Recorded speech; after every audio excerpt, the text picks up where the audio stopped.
from earlier on in the year. You're going to be doing Christmas decorations? Kind of. We're going to be doing. We're going to be. Do you want the posh name or the? Yeah, the posh name. The posh name is we're going to do some paper sculpture. Right. And paper engineering. Oh, They're not posh names. It's going to be pop-up stuff, which would be good for Christmas decorations or Christmas cards. And also to think about. Sorry, I'll come around here.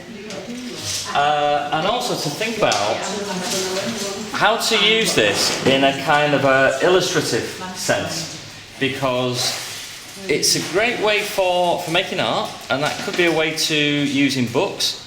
I mean, particularly it's used in children's books.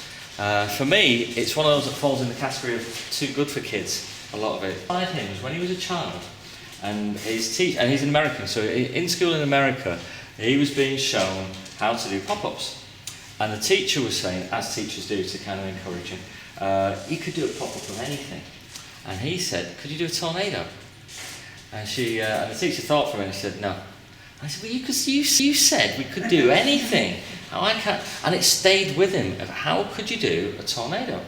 And leaping forward 40 years, he got to make a pop-up book of The Wizard of Oz.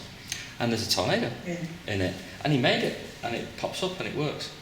And it's engineered very, very cleverly. It's not just using paper, it's using sticks, it's using string, it does spin, and there are cows in it, and barns, and everything, and it works like a charm. So it's a great one to, again, for the obsessive, that once you get into this, it's one of those kind of kitchen table things where you can then think, right, if that works, then that could be that, you know.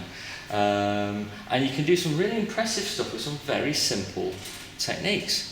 So I brought some of my stuff on, which I promise you is all really simple techniques. So, but I do lots of work sometimes with young people, with children, and it's always fun when you go in and show them your pictures or your artwork.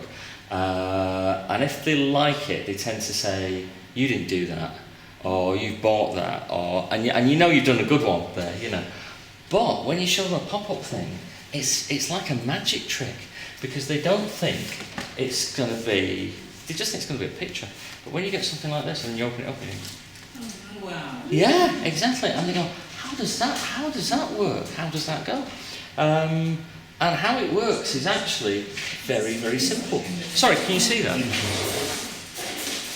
Did you get that, Carl? Yeah? And how it works is really very simple. And all pop-ups work off the basic same principle, which is folds and cuts, okay? And it's not those two exclusively, it is those two together, okay? You will sometimes see where people say, I've made a pop-up, and it's a bit of a feeble concertina kind of thing that's been stuck on a piece of card with a thing on the front that's kind of falling off. That's not really a pop-up, and it wouldn't last. Going back to the old Rupert books, They did used to have people testing them out to see how well they would last and how well they would work. And they've kind of mechanised that now. So for children's pop-up books, they reckon you've got 6,000 goes before it will fall apart. And periodically the Daily Express brought out children's books that had about half a dozen card pages that were pop-ups as well. Yeah. Along with Pelican, I think they had one like that. Yeah. There used to be a very, very good bookshop in Southport. I don't know if you know Southport, where there's a bit, I can't remember, there's an arcade there that has a bronze sculpture of Red Rum in, and at the top was a bookshop. And I was talking to the bookseller there, and we got onto this, and he said, come this way, he said, and it was a bit like Mr. Ben, come into this secret vault. And him and his wife collect pop-up books. And they had variants and versions of, and if they got one, they would try to get another one.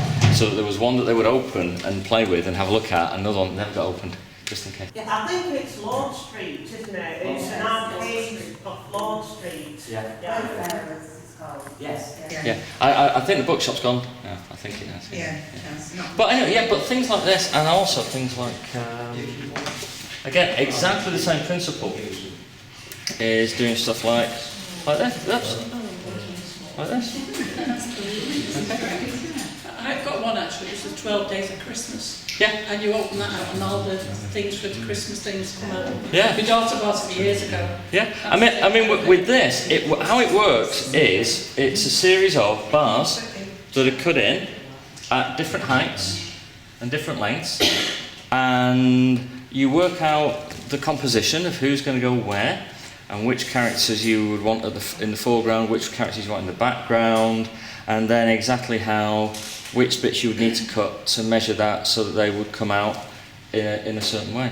But I thought we'd kick off today by doing a bit of this and just having a bit of a play with just this one as a bit of a format initially. Okay, I know we can get on to trickier stuff. Once you get this working, you can then do much cleverer stuff like this. This is again exactly the same idea, but instead of having the bar straight, it's having those bars angled so that you can do things like this. Yeah? Which again, it's good in terms of what you can do with narrative form on this and how you can kind of use it to tell a bit of a story as well. Okay? There's nothing to say that. I mean, most pop-up books work in that kind of format, but there's nothing to say that it has to. It could also work in that kind of format. Yeah, and be something that opens that way, and then the next page opens that way. Yeah, one of the best ones I ever saw as a pop-up was made out of a single sheet of paper that was folded and folded and folded, and the artist cut the alphabet out of it so that each letter pops up. And it wasn't done with a machine; it was done by hand, and it was just single cuts, and it was folded into 48 squares, and each letter would pop up. And that really takes some thinking about. But it's one of those things that when you get into it, you love it.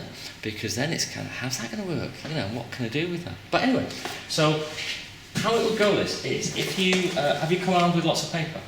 No, some people arrive without any. Oh, well they can just watch. Who's got no paper? Well, I've got A4, Yeah, well, This lady. do you want a bit?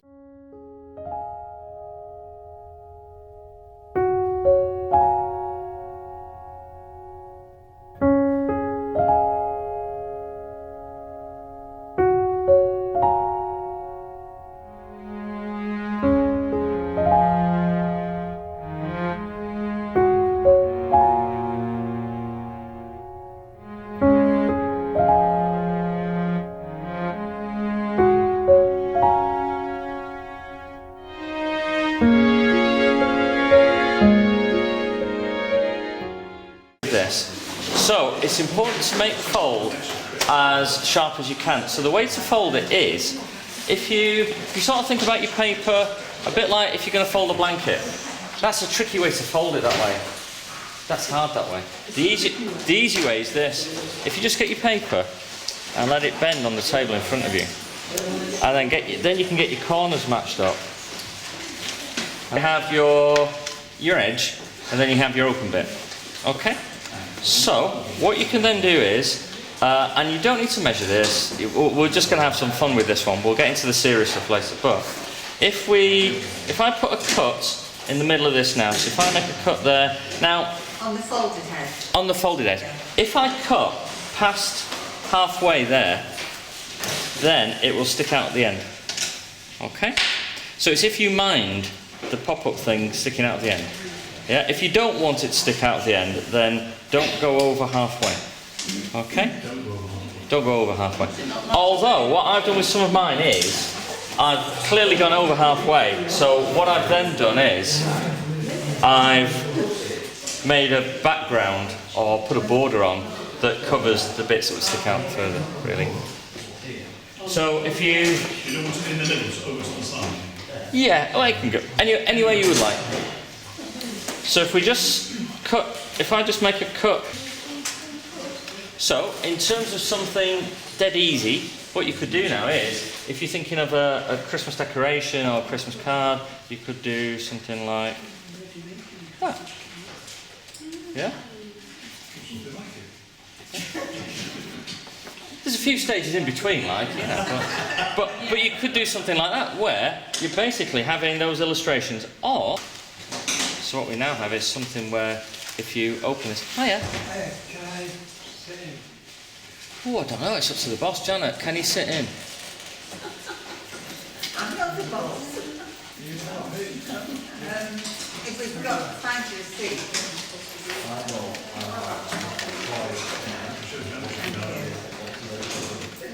Yeah, so this now will come forward there like that, and that other bit will sit into there like that.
I want to show you this.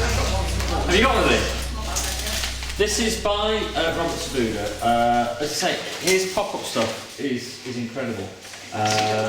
This was a book that he did. It's one of the few where he actually wrote the story as well. Okay, but normally he's used pop-up to do things like Alice in Wonderland, With the Lawn. But this is gorgeous, and it's very seasonal as well. So Winter's Tale has things